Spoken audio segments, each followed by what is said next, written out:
আসসালামু আলাইকুম বন্ধুরা। আজ আমরা শুনতে চলেছি এমন একজন পারফেক্ট চোরের গল্প যে কিনা চোখের পলকেই কোটি কোটি টাকা উধাও করে দিতে পারে কোনো প্রমাণ না রেখে। এছাড়াও এই গল্পে রয়েছে এমন একজন মারাত্মক গোয়েন্দা যে কিনা কোনো রকম ক্লু ছাড়াই ধরে ফেলতে পারে বাঘা বাঘা সব অপরাধীদের। তো জমজমাট এই চোর পুলিশের লড়াইয়ে কে জিতবে, চলুন সেটাই দেখে আসি। গল্পের শুরুতে আমরা লস অ্যাঞ্জেল শহরের একটা দৃশ্য দেখতে পাই। এখানে আমরা মাইক নামের একজন লোককে দেখি যে কিনা পেশায় একজন চোর ছিল, কিন্তু তার প্ল্যানিং ছিল অনেক নিখুঁত। সে কখনো কোনো প্রমাণ পেছনে ফেলে যায় না, আর প্রতিবারই সে বড় সড়ো চুরি করে, আর ধীরে ধীরে সে তার সম্পত্তির পরিমাণ বাড়াতে থাকে। তার নিজের কিছু নিয়মও রয়েছে, যেমন চুরি করার সময় সে কাউকে কোনো আঘাত করে না। মাইক তার পুরো শরীর ভালোভাবে পরিষ্কার করে নেয়, সেই সাথে চুলগুলো যেন কোথাও কোনো ধরনের প্রমাণ না থেকে যায়। তারপর সে একটা বন্দুক বের করে নিজের কাছে রেখে দেয়। এরপর সে পার্কিংয়ে এসে নিজের গাড়ি নিয়ে বেরিয়ে পড়ে। অন্যদিকে আমরা আরেকটা গাড়ি দেখতে পাই যার ভেতরে মাসুদ নামের একজন লোক রয়েছে। মাইক আসলে ওই গাড়িটাকেই ফলো করছিল। 1 মাস আগেই মাইক মাসুদের গাড়ির ভেতরে একটা ট্র্যাকার লাগিয়ে দিয়েছিল, যার সাহায্যে সে 1 মাস ধরে তাকে ট্র্যাক করছিল। আর আজকেও সে ট্র্যাকারের বদৌলতেই সে তাকে ট্র্যাক করতে পেরেছে। তো কিছুক্ষণ পর মাইক একটা টানেলের ভেতরে এসে নিজের গাড়ি এমনভাবে থামায় যেন রাস্তাটা একেবারে ব্লক হয়ে যায়। ঠিক তখনই পেছন থেকে মাসুদ চলে আসে, আর তার গাড়ি কোনোভাবেই সামনে যেতে পারছে না দেখে সে গাড়ি থামিয়ে বাইরে বেরিয়ে আসে। ততক্ষণে মাইক নিজের মুখে মাস্ক পরে নিয়েছে যাতে করে মাসুদ তার চেহারা দেখতে না পায়। মাইক বাইরে বের হয়ে মাসুদের দিকে বন্দুক তাক করে আর বলে, আমি যেমনটা বলছি ঠিক তেমনটাই করো। আমি তোমাদের একেবারে কোনো ক্ষতি করতে চাই না। আমাকে এখনই বলো তোমার ফোনের পাসওয়ার্ড কি। মাসুদ পাসওয়ার্ডটা বলে দিলে মাইক তাকে তারই গাড়ির ডিকির ভেতরে আটকে দেয় আর বলে, চিন্তা করার কোনো কারণ নেই, ভেতরে পানি আছে, তুমি চাইলে খেতে পারো, ততক্ষণে কেউ না কেউ তোমাকে উদ্ধার করে নেবে। তারপর সে মাসুদের ফোনটা নিয়ে নিজের গাড়িতে ফিরে যায়। আর অন্যদিকে আমরা আরও 2জন লোককে দেখতে পাই যাদের নাম ছিল বেন এবং আলী। এরা দুজনেই কাজিন ব্রাদার, আর তারা তাদের আরেকজন কাজিন স্যামির দোকানে গিয়েছিল। স্যামির অনেক বড় একটা জুয়েলারি শপ রয়েছে। ভেতরে আসার আগে এই 2জন নিজেদের অস্ত্রগুলো চেক করে নেয়। তারা স্যামির সঙ্গে দেখা করার সাথে সাথে স্যামি তাদের কিছু ডায়মন্ড দিয়ে দেয় আর বলে, এগুলোর দাম $3 মিলিয়ন, তাই এগুলোকে খুবই সাবধানে রাখা দরকার। তারা ডায়মন্ডগুলো একটা ব্রিফকেসের ভেতরে রেখে দেয়। তখন স্যামি বেনকে অন্য আরেকটা রুমে নিয়ে যায় আর বলে, ব্রিফকেসের ভেতরের ডায়মন্ডগুলো কিন্তু নকল, আমি তোমাকে আসল ডায়মন্ড দিচ্ছি, এগুলো তুমি তোমার মোজার ভেতরে ঢুকিয়ে রাখবে। বেন তার কথায় রাজি হয়ে যায়। স্যামি বাইরে আসতে আলীর বন্দুকটা দেখে বলে যে এই বন্দুক কোনো কাজে আসবে না, আমি তোমাকে অন্য আরেকটা দিচ্ছি। ঠিক তখনই মাইক মাসুদের ফোন থেকে একটা মেসেজ পাঠিয়ে দেয় যে সে প্রস্তুত। এরপর এরা দুজনেও বাইরে বেরিয়ে আসে, আর তাদের গাড়ি যখন সামনে এগোচ্ছিল তখন মাইকও তাদের পিছু নিয়ে ফেলে। কিছুক্ষণ পর তারা নিজেদের গাড়ি থামায়, আর তখন মাইকও তার গাড়িটা একেবারেই তাদের গাড়ির পাশে এনে দাঁড় করায়। সে তার মুখে মাস্ক পরে আছে। গাড়ির কাচ নিচে নামিয়ে সে সরাসরি তাদের দুজনের দিকে বন্দুক তাক করে আর নিজের ফোনে একটা রেকর্ডিং চালু করে। এই রেকর্ডিংয়ে বেনের বাড়ি দেখা যাচ্ছিল। মাইক বেনকে বলে যে তোমার বাড়িতে আমার লোকেরা রয়েছে, আমি যেমনটা বলছি তেমনটাই করো, নইলে তুমি এখানে মরবে আর ওখানে তোমার পুরো পরিবার আমার লোকেদের হাতে মরবে। সবার আগে তোমাদের ফোন আমাকে দিয়ে দাও, আর সেই সাথে বন্দুকগুলো বাইরে ফেলে দাও। তারা ঠিক এমনটাই করে। তখন মাইক বেনকে বলে, এবার তুমি বাইরে আসো। বেন বাইরে আসতে মাইক তাকে জিজ্ঞাসা করে, ডায়মন্ডসগুলো কোথায়? বেন বলে, ব্রিফকেসের ভেতরে। মাইক বলে যে আমাকে বোকা বানিও না, আমি জানি ওগুলো নকল। আসল হীরা কোথায় রেখেছো আমাকে এক্ষুনি জানতে হবে, নইলে আমার এক ইশারাতে তোমার পুরো পরিবার কিন্তু শেষ হয়ে যাবে। তখন বেন ভয় পেয়ে নিজের মোজার ভেতর থেকে হীরাগুলো বের করে মাইককে দিয়ে দেয়। অন্যদিকে আমরা আলীকে দেখতে পাই যে কিনা অন্য বন্দুকটা ততক্ষণে বের করে ফেলেছে। মাইক এসে নিজের গাড়িতে বসার সাথে সাথে আলী তার দিকে বন্দুক তাক করে ধরে, কিন্তু তার হাত কাঁপছিল, সে গুলি চালাতেই পারছিল না। তবে যখন সে বুঝতে পারে যে মাইক এখান থেকে পালিয়ে যাবে, তখন সে সাহস করে ট্রিগারটা চেপে দেয়, আর গুলিটা গিয়ে সোজা মাইকের গাড়ির কাছে লেগে যায়। এখন মাইকও অনেক বেশি ভয় পেয়ে যায়, কারণ গোলাগুলি সে একেবারেই পছন্দ করে না। সে খুবই দ্রুত গাড়ি চালিয়ে এখান থেকে পালিয়ে যেতে থাকে। রাস্তায় সে কয়েক জায়গাতে ধাক্কাও খায়, কিন্তু অনেক কষ্টে সে একটা পার্কিং লটে এসে পৌঁছায়। এখানে আসতেই সবার আগে সে এই গাড়ি থেকে বাইরে বেরিয়ে আসে আর গাড়িটাকে একটা কাভার দিয়ে ঢেকে দেয় যাতে কেউ বুঝতে না পারে এটা কোন গাড়ি। পাশেই সে তার অন্য আরেকটা গাড়ি দাঁড় করিয়ে রেখেছিল যেটাতে বসে সে এখান থেকে বেরিয়ে যায়। অন্যদিকে আমরা শ্যারন নামের একজন মেয়েকে দেখতে পাই, সে আবার স্টিফেন নামের অনেক ধনী একজন লোকের বাড়িতে এসেছে। সেই স্টিফেনকে বোঝাচ্ছিল যে তার বাড়িতে যত দামি জিনিসপত্র আছে সেগুলোর ইন্স্যুরেন্স করা দরকার। তখন স্টিফেন একটা বন্দুক বের করে শ্যারনকে বলে, তুমি কি কখনো বন্দুক চালিয়েছো? সে বলে হ্যাঁ। তখন স্টিফেন তাকে বন্দুক দিয়ে নিশানা লাগাতে বলে, কিন্তু শ্যারনের হাত কাঁপছে, সে নিশানা লাগাতে পারে না। এরপর তারা বাইরে এসে বসে আর শ্যারন পলিসির ব্যাপারে সব কিছু তাকে বিস্তারিত বোঝাতে থাকে। তখনই সেখানে আরেকটা মেয়ে আসে। শ্যারন জিজ্ঞাসা করে, ও কি আপনার মেয়ে? এই কথা শুনে স্টিফেন রেগে যায় আর বলে যে ও আমার ফিয়ন্সে। তো এখানকার পরিস্থিতি এখন বেশ থমথমে হয়ে যায়, তাই সবাই এখন একে অপরের সাথে আই কন্ট্যাক্ট এড়িয়ে চলে। তখনই আমরা লু এবং টিলম্যান নামের দুজন ডিটেকটিভকে দেখতে পাই। এরা দুজন বেন আর আলীকে জিজ্ঞাসাবাদ করছে। তো সকল কথা শোনার পরে তাদের এই দুজনের উপরেই সন্দেহ হতে শুরু করে যে চোরের কাছে এত সব তথ্য কিভাবে এলো, নিশ্চয়ই এরাই দিয়েছে। বেন বলে যে দেখুন স্যার, আমি এইসবের সঙ্গে জড়িত নই, আমি কিছুই জানি না। ওর কাছে এইসব তথ্য কোথা থেকে এলো সেটা খুঁজে বের করা এখন আপনাদের কাজ। তো এই দুজন এসে এখন গাড়িতে বসে। লু বলে যে আমি জানি এই চোরকে, আমি অনেক দিন ধরে ওকে ট্র্যাক করছি, ওর কিছু নির্দিষ্ট প্যাটার্ন রয়েছে। ও কখনো কাউকে আঘাত করে না, আর সকল চুরি সে একটা রাস্তাতেই করে, মানে 101 নাম্বার হাইওয়েতে। ওর প্ল্যানিং খুবই নিখুঁত হয়, আর এই জন্যই আমি এত দিনে ওকে ট্র্যাক করতে পারিনি। ও টার্গেট কী করতে যাচ্ছে সেটাও আগে থেকে জানে, আর সেই কারণে সে আগে থেকে সকল জায়গার ক্যামেরাগুলো বন্ধ করে দেয়। যেমন এখানকার ক্যামেরাগুলো সে বন্ধ করে দিয়েছিল। ঠিক তখনই অন্যদিকে আমরা মাইককে দেখতে পাই যে কিনা হীরাটা চুরি করেছিল। সে একটা কফি মগের ভেতরে সেই হিরেগুলোকে রেখে দেয়। তখনই সে খেয়াল করে যে তার কপাল থেকে রক্ত বের হচ্ছে। আসলে যখন গাড়ির কাচে গুলি লেগেছিল তখন কাচের একটা টুকরো এসে তার কপালে লেগে যায়। মাইক তখন বুঝতে পারে যে কাচের টুকরো যেহেতু তার কপালে লেগে আছে, তার মানে গাড়ির ভেতরেও রক্তের কিছু ফোঁটা হয়তো পড়ে গেছে, আর সেটাই তার বিরুদ্ধে অনেক বড় প্রমাণ হয়ে দাঁড়াতে পারে। এরপর মাইক চলে যায় মানি নামের একজন লোকের সঙ্গে দেখা করতে, যে কিনা তার জন্য চুরির সকল জিনিসপত্র কিনে দিত।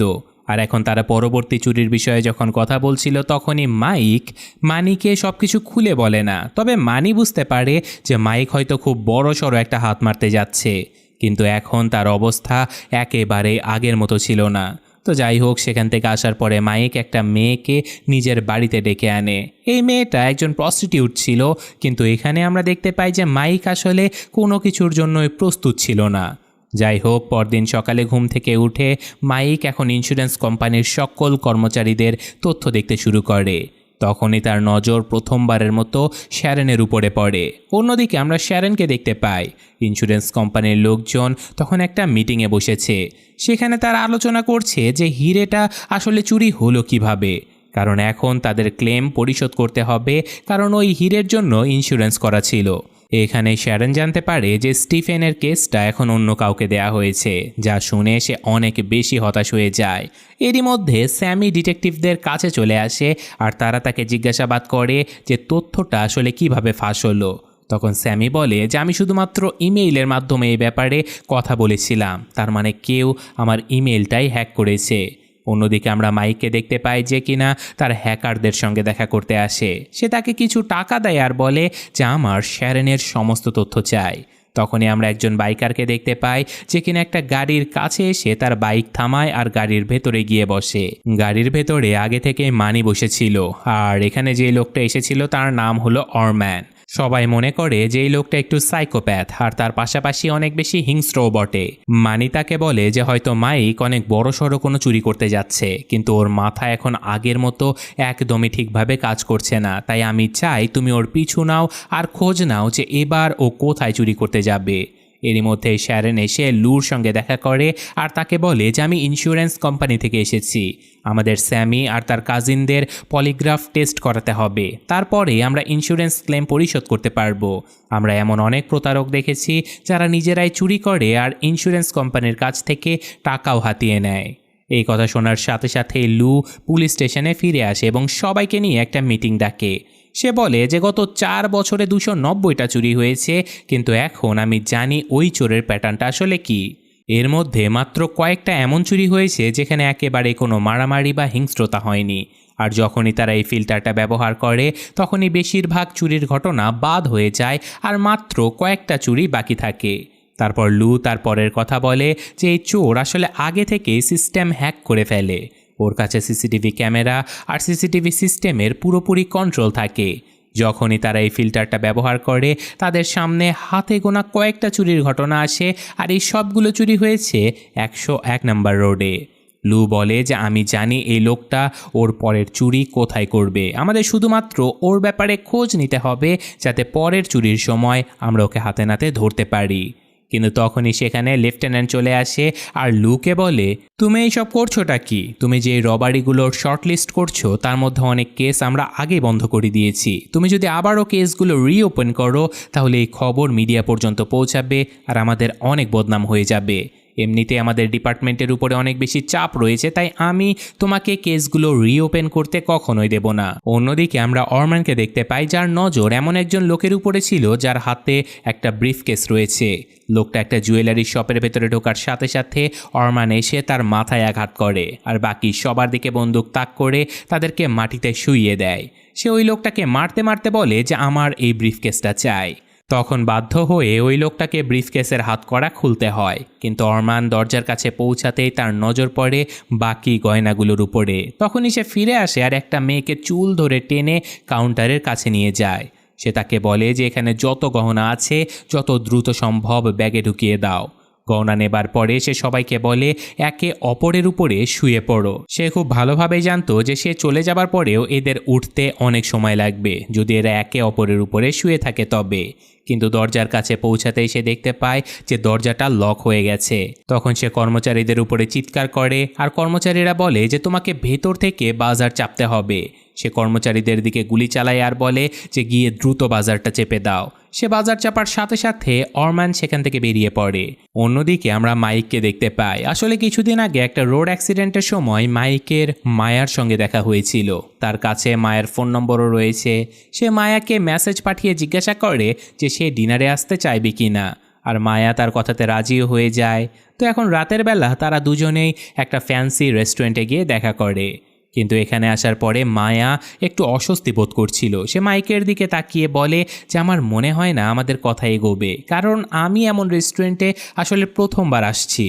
এই কথা শোনার পরে মাইক বলে আমি নিজেও প্রথমবার এসেছি। আমি যখন লোকজনদেরকে জিজ্ঞাসা করেছিলাম তখন জানতে পেরেছিলাম যে এটাই সবথেকে পপুলার রেস্টুরেন্ট, তাই আমার মনে হয়েছিল তোমাকে এখানেই নিয়ে আসা উচিত। কিন্তু আমারও এই জায়গাটা তেমন একটা পছন্দ হয়নি। তারপর তারা দুজনেই বাইরে এসে স্ট্রিট ফুড খায় আর সেখান থেকেই তাদের বন্ডিং ভালো হতে শুরু করে। তো সবশেষে যাবার সময় মায়া বলে যে সে আবারও দেখা করতে চাইবে, আর মাইকের এই কথাটা শুনে খুবই ভালো লাগে। সে সত্যি মায়াকে অনেক পছন্দ করতে শুরু করেছে। অন্যদিকে আমরা লুকে দেখতে পাই যে কিনা তার স্ত্রীর সঙ্গে দেখা করতে গিয়েছে। তার স্ত্রী তাকে বলে যে সে অনেক দিন ধরে তার সঙ্গে প্রতারণা করেছে আর এখন তার ডিভোর্স চায়। এই কথা শোনার পরে লু অনেক বেশি রেগে যায়। সে তার স্ত্রীর উপরে চিৎকার করে আর সেখান থেকে বেরিয়ে চলে যায়। সে গিয়ে তার পার্টনার টিলম্যানের সঙ্গে দেখা করে। টিলম্যান তাকে অরম্যানের করা রবারিটার ব্যাপারে জানায়। টিলম্যান বলে যে আমার মনে হয় অরম্যান নামের এই লোকটাই সকল চুরিগুলো করেছে। লু বলে যে না, এমনটা নয়, তোমার ধারণায় কোথাও ভুল হচ্ছে, কারণ এটা অন্য একজন চোর। কারণ আমরা যে চোরকে খুঁজছি সে কখনো কাউকে মারে না, ও একদমই কাউকে আঘাত করে না। আর এই রবার তো অনেক বেশি হিংস্র, সে অনেক মানুষকে মেরেছেও। অন্যদিকে মাইকে রবারের ব্যাপারে জানতে পারে। তখন সে সোজা গিয়ে মানির সঙ্গে দেখা করে আর বলে যে এখানে তো আমি রবারি করতে চেয়েছিলাম, এই তথ্য তোমাকে আমি দিয়েছি, তার মানে তুমি ওই ছেলেকে পাঠিয়েছো ওখানে চুরি করতে। তুমি আমার সঙ্গে বেইমানি করেছো মানি। এখন থেকে আর তোমার সঙ্গে আমি কোনো কাজ করব না, আমি সকল কাজ একা করব। তখন মানি রেগে যায় আর বলে যে আমাকে ছাড়া তুমি কিছুই করতে পারবে না। যদি আমি তোমাকে সাহায্য না করি আর তোমার কাছ থেকে জিনিসপত্র না কিনি তাহলে তুমি কোথাও টিকতে পারবে না। কিন্তু মাইক মানির কোনো কথা শোনে না আর এখান থেকে বেরিয়ে যায়। অন্যদিকে আমরা শ্যারনকে দেখতে পাই যে কিনা স্যামির লাই ডিটেক্টর টেস্ট করায়, যাতে করে সে বুঝতে পারে স্যামি নিজে সেই ডায়মন্ডগুলো চুরি করেনি। স্যামি শ্যারনের উপরে খুবই বাজেভাবে রেগে যায়। সে বলে এখন থেকে আমি আর তোমার কোম্পানি থেকে কখনো ইন্স্যুরেন্স নেব না। অন্যদিকে মানির সাথে সে অরমান দেখা করে। মানি বলে যে মাইক খুব বড় সড়ো একটা চুরি করতে যাচ্ছে, তুমি তোমার এই ছোটোখাটো চুরি করা বন্ধ করো আর 24 ঘন্টা মাইকের উপরে নজর রাখো, আর ও যখনই ওই রবারিটা করবে তারপর তুমি ওকে লুটে নেবে। অরম্যান এই কথায় রাজি হয়ে যায় আর মাইকের পিছু নিতে শুরু করে। মাইক পরদিন এসে তার হ্যাকারের সঙ্গে দেখা করে, কিন্তু সে জানে না যে অরম্যান এখন তার পিছু নিচ্ছে। হ্যাকারেরা সকল তথ্য দেয় যে মাইক কিভাবে শ্যারনের ল্যাপটপের ভেতরে ঢুকতে পারবে। মাইক এখান থেকে বের হতে আমরা দেখতে পাই যে অরম্যান তার গাড়িতে ট্র্যাকার লাগিয়ে দিয়েছে। এখন সে সব সময় এটা জানতে পারবে যে মাইক আসলে আছে কোথায়। অন্যদিকে মাইক বাড়িতে ফিরেই শ্যারনের উপরে নজরদারি শুরু করে দেয় আর সে জানতে পারে যে পরদিন শ্যারন কোথায় যাবে। তো ফাইনালি এবার তাদের প্রথমবারের মতো দেখা হয়ে যায়। শ্যারন আর মাইক দুজনেই গাড়ি নিয়ে কথা বলতে থাকে। অন্যদিকে আমরা লুকে দেখতে পাই, সে যখন রবারির সকল ফুটেজগুলো দেখে তখন বলে যে এই চোর অনেক বেশি চালাক, ও শুধুমাত্র একটা গাড়ি ব্যবহার করে না, ও যখন রবারি করেছিল তখন গাড়ি চেঞ্জ করেছিল। আশেপাশে যত পার্কিং রয়েছে আমরা সবগুলোতে তল্লাশি চালাবো। তখনই আমরা মায়াকে দেখতে পাই যে কিনা মাইকের বাড়িতে এসেছে। সে দেখতে পায় যে এখানে মাইকের পরিবারের কোনো ছবি নেই। তখন মাইক গল্প বানায় আর বলে যে আমি সবসময় একাই ছিলাম, এজন্য আমার পরিবারের কোনো ছবি নেই। ধীরে ধীরে দুজন একে অপরের কাছাকাছি চলে আসে, কিন্তু ইন্টিমেট হবার পরে মায়া এখান থেকে চলে যেতে শুরু করে। মাইক তাকে থামার জন্য বলে, কিন্তু সে মাইকের কোনো কথা শোনে না। সে এখান থেকে চলে যাবার পরে মাইক ব্যালকনিতে আসতেই দেখতে পায় যে সামনে একটা ছেলে দাঁড়িয়ে স্মোক করছে, আর এই ছেলেটা অন্য কেউ নয় বরং অরম্যান ছিল। সে এখান থেকে বের হতেই মাইকের সন্দেহ হয় যে হয়তো কেউ তার উপরে নজরদারি করছে। সে দৌড়ে পার্কিংয়ে চলে আসে আর নিজের গাড়িতে তল্লাশি চালাতে শুরু করে। আর কিছুক্ষণ পর সে ওই ট্র্যাকারটা পেতেই এই জায়গাটা পরিবর্তন করে ফেলে। অন্যদিকে অরম্যান নিজের কাজে লেগে আছে। সে সোজা হ্যাকারের ঘরে ঢুকে পড়ে আর তারপর হ্যাকারের দিকে বন্দুক তাক করে ধরে বলে, আমাকে বলো তুমি মাইককে কি বলেছো, কি দিয়েছো ওকে। হ্যাকার সকল কথা উগলে দেয়। অন্যদিকে আমরা লুকে দেখতে পাই যে কিনা পার্কিংয়ে পৌঁছে গেছে আর এক সময় সে মাইকের ওই গাড়িটাও পেয়ে যায়। সে চারিদিকে ভাঙা কাচ দেখতে পায় আর সেই সাথে ফরেন্সিক টিমকে সে ডেকে পাঠায়। তখন সে জানতে পারে যে গাড়ির ভেতরে এক ফোঁটা রক্ত রয়েছে আর এই রক্ত হলো মাইকের। অন্যদিকে মাইক একটা আর্ট গ্যালারিতে পৌঁছে গেছে। সে জানতো যে শ্যারন এখানেই আসবে। শ্যারনের সঙ্গে দেখা হতেই সে এমনভাবে রিয়্যাক্ট করে যেন এটা একটা কাকতালীয় ঘটনা। যখন তারা দুজন এইসব ব্যাপারে কথা বলছিল তখন শ্যারন বলে যে আমি মানুষ দেখে তার ব্যাপারে অনেক কিছু বলে দিতে পারি। মাইক বলে যে ঠিক আছে, তাহলে আমার ব্যাপারে কিছু বলো তো। সে বলে যে তোমার কাছে অনেক টাকা আছে আর তোমার ওডিসিও আছে, কিন্তু তোমার কথা শুনে মনে হয় যখন তুমি বড় হচ্ছিলে তখন তোমার কাছে আসলে কোনো টাকা ছিল না। তখন মাইক বলে যে এবার আমার পালা। সে শ্যারনের ব্যাপারে সব কিছু বলে দেয়। তখন শ্যারন একেবারে চমকে যায়। সে বলে যে আমার কাছে তোমার সকল তথ্য আছে, আমি চাই তুমি আমাকে সাহায্য করো। আমার শুধু কয়েকজন ক্লায়েন্টের তথ্য লাগবে। আমি এমন একটা গ্রুপের সঙ্গে যুক্ত আছি যারা রবারি করে, কিন্তু আমি তোমাকে একটা ব্যাপারে কথা দিচ্ছি যে এই রবারিতে কেউ কোনো আঘাত পাবে না আর কেউ ঘুণাক্ষরেও টের পাবে না যে তুমি সাহায্য করেছো। শ্যারন এই কথা শুনে প্রচণ্ড রেগে যায় আর বলে যে আমি এইসব কাজ করি না, আমি পরিশ্রম করে খাই, আমি কোনো অবৈধ কাজের টাকা খাই না। তখন মাইক তাকে বলে যে তোমার কোম্পানি তোমার সাথে ভালো কিছু করছে না। তুমি 11 বছর ধরে কাজ করছো, সবার প্রমোশন হয়ে যাচ্ছে, কিন্তু তারা প্রত্যেকবার প্রমোশন লিস্ট থেকে তোমার নাম বাদ দিয়ে দিচ্ছে। আর আমি তোমাকে আরও একটা কথা বলতে চাই যে তোমার কোম্পানির শেয়ার হোল্ডারদের মধ্যে কেউই কিন্তু ক্লিন নয়, তারা সবাই খারাপ কাজ করে। কিন্তু শ্যারন এত সব কিছু শুনেও তার কথায় রাজি হয় না। তাই যাবার সময় সে তাকে বলে যে তুমি যদি তোমার মন বদলাও তাহলে ইনস্টাগ্রামে বিচের একটা ছবি আপলোড দিও, আমি এটা দেখেই বুঝে যাব যে তুমি রাজি আছো আর আমি চলে আসব। শ্যারন এখান থেকে বেরিয়ে চলে যায় আর মাইক বাইরে তাকাতে তার নজর পড়ে অরম্যানের উপরে, যে কিনা এখানেও তার পিছু নিয়ে এসেছে। সে দৌড়ে নিজের গাড়িতে আসে। এখন অরম্যান পালাচ্ছে আর মাইক তার পিছু নিচ্ছে। তারা পুরো শহর জুড়ে ইঁদুর বিড়ালের খেলায় মেতে ওঠে, কিন্তু একসময় অরম্যানের বাইক নিচে পড়ে যায়। তখন মাইক তার পিছু নেয় আর একটা ডিপার্টমেন্টাল স্টোরে গিয়ে তাকে ধরে ফেলে। তার উপরে বন্দুক তাক করে ধরে সে বলে তুমি আমার পিছু নিচ্ছ কেন? অরম্যান বলে যে কারণ আমাকে মানি বলেছিল এই কাজটা করতে। মাইক বলে যে আমি তোমাকে শেষবারের মতো ওয়ার্নিং দিচ্ছি, তুমি যদি আবারও আমার পেছনে আসো তাহলে তুমিও জিন্দা বাঁচবে না আর মানিও না। অন্যদিকে শ্যারন দেখতে পায় যে এখন লু তার ইয়োগা ক্লাসে এসেছে, কিন্তু তাদের দুজনের বেশি কথা হয় না। তখনই লু একটা ফোন কল পায় যে আরও একটা রবারি হয়ে গেছে আর চোর এখনও জুয়েলারি স্টোরের ভেতরেই রয়েছে। লু সাথে সাথে দৌড়ে সেখানে পৌঁছায়। চোর বাইরে আসতেই একজন ডিটেকটিভ তাকে শ্যুট করে দেয়, কিন্তু তারা মাস্ক সরাতেই জানতে পারে যে এটা একটা বাচ্চা ছিল, শুধুমাত্র একজন টিনেজার। একে শ্যুট করার কোনো দরকারই ছিল না। লু দেখতে পায় যে তার হাতে কোনো বন্দুক নেই, কিন্তু কিছুক্ষণ পর সকল ডিটেকটিভরা বলে যে তার হাতে তো বন্দুক ছিল। লু এসে দেখে আর বুঝতে পারে যে এরা সবাই মিলে এই বাচ্চাটাকে আসলে ফাঁসিয়েছে, যাতে করে তারা এমনটা বলতে পারে বাচ্চাটাই আগে গুলি চালিয়েছিল। তো যাই হোক, ফিরে আসার পরে যখন ইনভেস্টিগেশন শুরু হয়ে যায়, লু লেফটেন্যান্টকে পুরো সত্যটা বলে দেয়। লেফটেন্যান্ট বলে যে ওখানে যতজন লোক ছিল সবাই এটাই সাক্ষ্য দিয়েছে যে ওই ছেলেটার হাতে বন্দুক ছিল, শুধু তোমার সাক্ষ্যই আলাদা আসছে। তুমিই বলছো যে ওই ছেলেটার কাছে নাকি বন্দুক ছিল না। আমরা সবাই ডিটেকটিভ, আমাদের কাজ সত্যটা বের করা, আর এছাড়াও আমাদের একে অপরকে বাঁচানোর জন্য কাজ করতে হয়। হয়তো তুমি প্রথম ব্যাপারটা মনে রাখলেও দ্বিতীয় ব্যাপারটা ঠিকমতো বুঝতে পারছো না। এই জন্য আমি 3 জনকে এখনই সাসপেন্ড করছি, যার মধ্যে তোমার নামও রয়েছে। যতক্ষণ না পুরো তদন্ত শেষ হয় ততক্ষণ তুমি সাসপেন্ড থাকবে। লু যখন নিজের জিনিসপত্রগুলো নিয়ে চলে যাচ্ছিল তখনই ডিএনএ রিপোর্ট চলে আসে, আর এখানেই আমরা জানতে পারি মাইকের আসল নাম হলো জেমস। অন্যদিকে শ্যারন জানতে পারে যে এই কেসটার উপরে সে এত মাস ধরে কাজ করছিল সেই কেস অন্য একটা মেয়ে পেয়ে গেছে আর তার প্রমোশনও হয়ে গেছে। সে রাগের মাথায় গিয়ে নিজের বসের উপরে চিৎকার করে, আর তখন তার বস বলে যে তোমাকে এই বিষয়টা বুঝতে হবে যে এখন তোমার বয়স 53 হয়ে গেছে, কোনো ক্লায়েন্টই তোমার প্রতি আকর্ষণ বোধ করছে না। এই কথায় মায়ার প্রচণ্ড রাগ হয়। সে সাথে সাথেই বিচে এসে একটা ছবি আপলোড করে আর মাইক তার কাছে পৌঁছে যায়। শ্যারন মাইককে বলে যে আমার কাছে স্টিফেন নামের একজন ক্লায়েন্ট রয়েছে। সে যদিও এখন আর আমার ক্লায়েন্ট নেই, কিন্তু তার কাছে অনেক টাকা আছে। একটা হোটেলে তার বিয়ের ফাংশন হতে চলেছে, সে ওখানে অনেক জুয়েলারি আর ক্যাশ রেখে দিয়েছে। সব মিলিয়ে প্রায় $11 মিলিয়ন মতো হবে।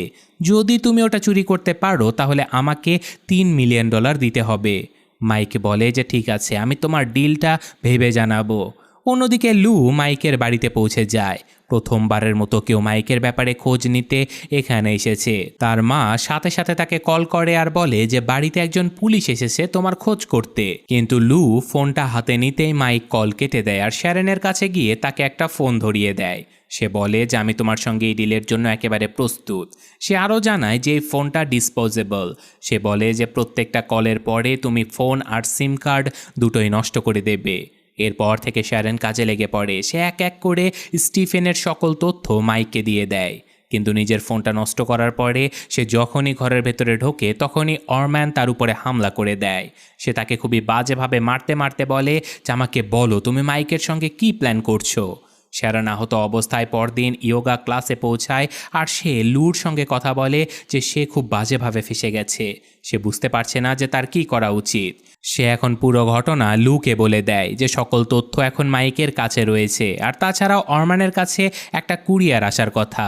সেটা ছিল একজন মানুষ, আর সেই মানুষটার সাথেই মাইক ভেতরে স্টিফেনের কাছে যাবে আর তাকে লুট করবে।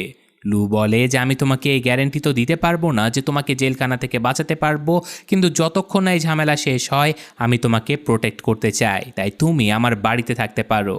অন্যদিকে মাইক এসে মায়ার সঙ্গে দেখা করে।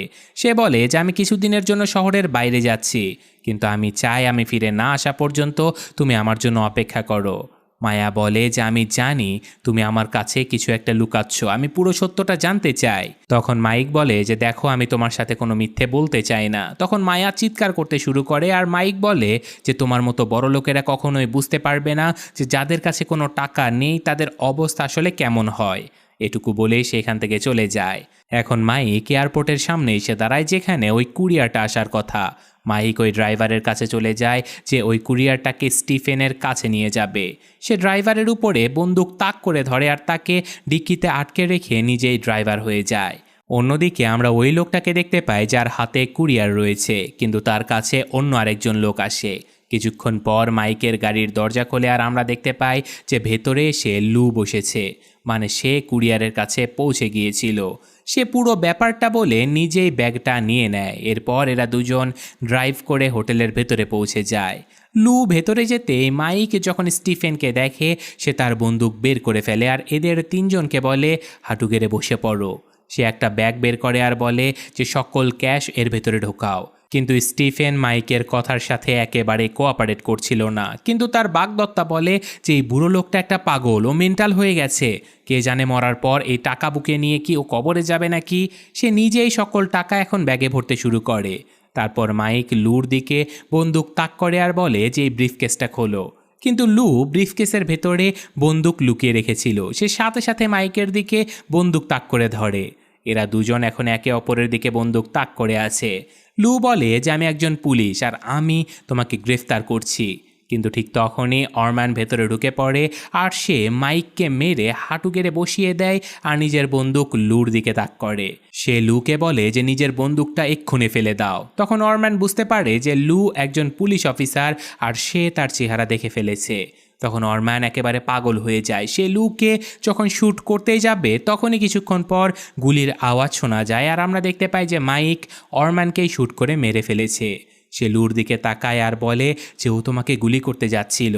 মাইক ভেতরে ভেতরে একেবারে ভেঙে পড়েছে। সে জীবনে প্রথমবার কাউকে মেরেছে।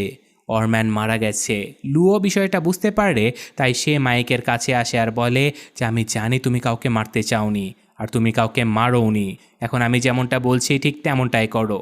বন্দুকটা আমাকে দিয়ে দাও আর এই শহর ছেড়ে চলে যাও আর কখনো এখানে ফিরে আসবে না। বাকি সব কিছু আমি সামলে নেব। যা কিছু হয়েছে সকল দোষ আমি অরম্যানের ঘাড়ে চাপিয়ে দেব। মাইক এখন এখান থেকে চলে যায় আর তখন স্টিফেন লুর উপরে চিৎকার করে বলে তুমি একজন চোরের সাথে ডিল করছো। লু তার কাছে আসে আর বলে যে আমি জানি এখানকার বেশিরভাগ জিনিসপত্রই কিন্তু ব্ল্যাক মানি দিয়ে কেনা। যদি তুমি আমার কথা না শোনো তাহলে আমি এখানে ট্যাক্স ডিপার্টমেন্টকে পাঠিয়ে দেব, যারা তোমার 12টা বাজিয়ে দেবে। এরই মধ্যে স্টিফেনের ফিয়ন্সে তার উপরে চিৎকার করতে শুরু করে। সে বলে যে এই বুড়ো এমনটা কিছুই করবে না, আমি জানি, আমি তোমাকে কথা দিচ্ছি লু, তুমি যেমনটা বলেছ এই বুড়ো তেমনটাই করবে।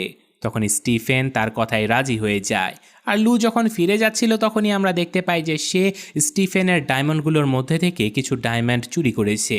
সে সোজা শ্যারনের সঙ্গে দেখা করতে পৌঁছায় আর তাকে ডায়মন্ডসগুলো দিয়ে দেয় যাতে করে শ্যারন নতুন জীবন শুরু করতে পারে। সে তার পুরনো কাজে খুবই ব্যস্ত হয়ে পড়ে আর সে শুধুমাত্র টাকার জন্যই মাইককে সাহায্য করার চেষ্টা করেছিল। তো যাই হোক, ডায়মন্ড নেবার পরে শ্যারন লুকে একটা ছবি দেখায়। সে বলে যেটা মাইক আমার কাছে পাঠিয়েছে, সে চায় তুমি এই লোকেশনে যাও। তখন লু বেরিয়ে পড়ে আর কিছুক্ষণ পরে সে একটা পার্কিং এরিয়াতে পৌঁছায় যেখানে একটা অ্যান্টিক কার রাখা রয়েছে। এটা মাইকের সব থেকে পছন্দের গাড়িগুলোর মধ্যে একটা ছিল। মাইক ভেতরে চাবিও রেখে গেছে আর এখন থেকে এই গাড়িটা লুর। লু গাড়িটা ড্রাইভ করে আর অনেক বেশি খুশি হয়ে যায়। অন্যদিকে আমরা মাইককে দেখতে পাই যে কিনা শহরের বাইরে চলে যাচ্ছে। এরই মধ্যে মায়া একটা খাম খুঁজে পায়। সে খামটা খুলতেই ভেতরে মাইকের পরিবারের একটা ছবি দেখতে পায়, যার পেছনে মাইক লিখে রেখেছিল যে সব কিছুর জন্য সে ক্ষমা চাচ্ছে। এখন থেকে মায়া যা কিছু জানতে চাইবে সে সব কিছু বলবে, কিন্তু সে মায়াকে কোনোভাবেই হারাতে চায় না।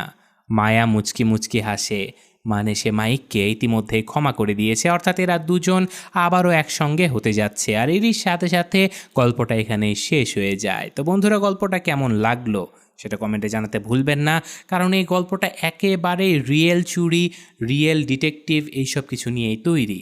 এখানে কোনো অতিরিক্ত নাটকীয়তা নেই, কোনো সুপার হিরো টাইপের চোর নেই, কোনো অসম্ভবকে সম্ভব করার মতো কাজ নেই। একেবারে বাস্তবসম্মত একটা মুভি। আমার কাছে বেশ ভালোই লেগেছে পুরো গল্পটা। বাকিটা আপনাদের মন্তব্য জানাতে ভুলবেন না। আমি আজকের মতো বিদায় নিচ্ছি। আল্লাহ হাফেজ।